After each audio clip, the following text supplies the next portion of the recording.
For more on that prospect and what investors should be bracing for, I want to bring on Julie Biel, Kayne Anderson Rudnick portfolio manager, joins us right now. And Julie, I just mention it because, they tend to be the highest flyers. In good times, we see a lot of rallies and some of those new entrants.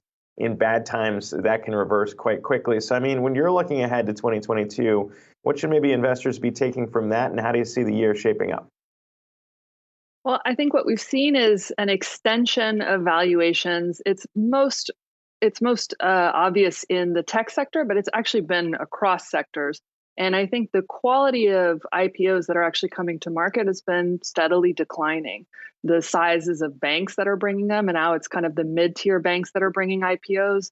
That's also not a great sign for forward-looking indicators of this rally. And so we are a little bit concerned about what is the underlying quality of businesses coming to the fore. And for us, we're focusing thus on businesses that can do well, especially when you think about a rising rate environment. So I think valuations are going to start to matter a little bit more than they have in the past. And I think that's a positive thing for the market.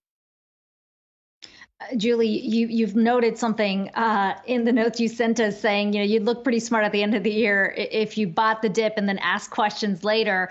If we're talking specifically about the tech trade, we've seen a number of sectors. I mean, today, semis is just one example, but we've seen them pull back significantly. Number one, on the valuation concerns, but also these growth stocks, the concern about how they're likely to get hit as a result of a higher rate environment.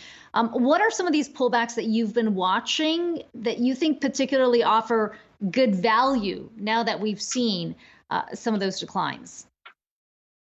So, yeah, I think, in cases where the pullbacks have been indiscriminate, so I would think about something like, right after Thanksgiving, we had that massive drawdown and both quality and low quality came down. And so those are the opportunities that we would look at where there's a real chance to get at a quality name at a discount. But generally speaking, the declines in the tech sector have been among lower quality names, more speculative names, and then more cyclical names. And so we think that's just the cream rising to the top. That's what we would expect, especially as we get towards the later stages of a cycle, which a lot of the market indices have been showing us.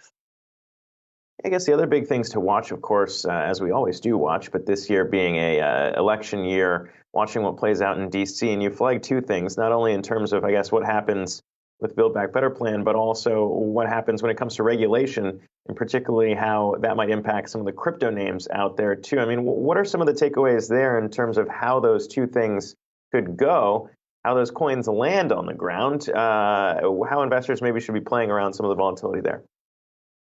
Yeah, I think it's important to keep in mind, we've been very fixated on Build Back Better and what it means. And that makes sense because so much of the economic growth that we've had in the last 18 months has been really supported by the federal government.